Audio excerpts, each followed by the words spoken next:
He got up earlier than usual and made his way over to the rocky krantz where Kubende always slept. He hid in a thick acacia and waited for signs of movement.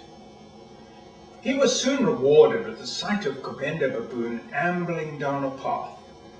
Mompi began to follow him at a distance. Kubende changed direction several times in order to avoid leading anyone to his stash of the delicious pods.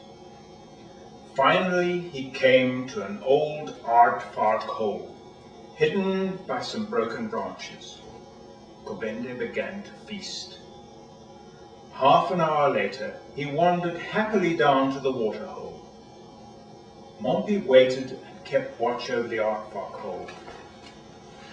"I must go and see how many pods are left," said Mompi to himself. But just as he was about to approach the hiding place, he noticed a movement. He froze. A large, spitting cobra glided through the undergrowth and disappeared down another hole nearby. Mompi knew that there was nothing in the world that terrified Kubende more than even the smallest snake. He remembered how he had once watched Kubende hunting for scorpions and grubs under a pile of rocks. He always stood behind the stone, reached over and lifted it from the far side. If he encountered a snake, the rock would be between him and the snake. He could drop it back on the unfortunate reptile as he fled.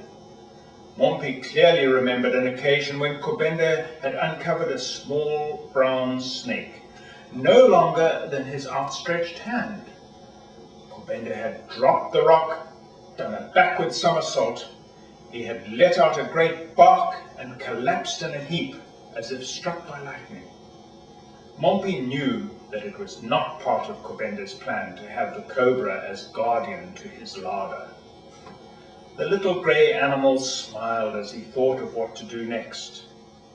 Quickly, he reached for a fat green pod from inside the aardvark hole. He stuffed it like a cork in a bottle into the cobra's hole.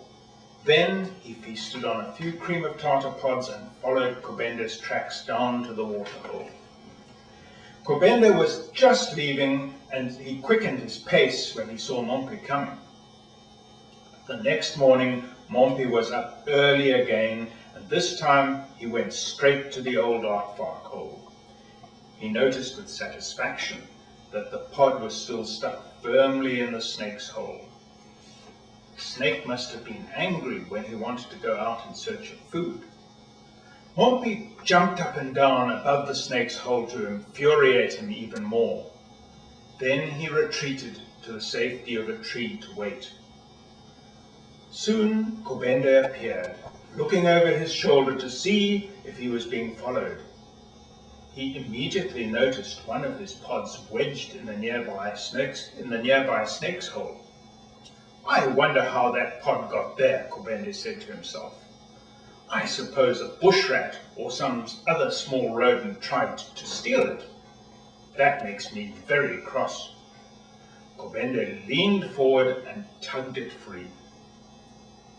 In one fluid movement, the cobra reared up out of the hole, his hood fanning wide and his mouth open.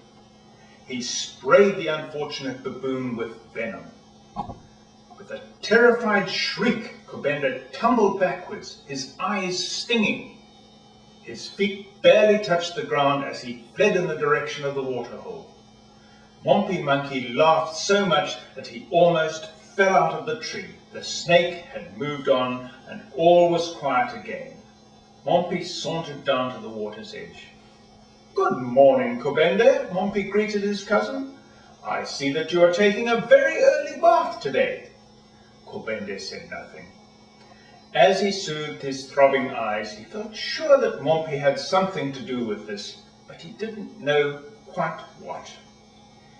He was certain of one thing, though. He would never return a pile of pods in the aardvark hole. As for Mompi Monkey, he waited for the right moment. Swiftly blocked the snake's hole. He collected the pile of cream of tartar pods and began to feast.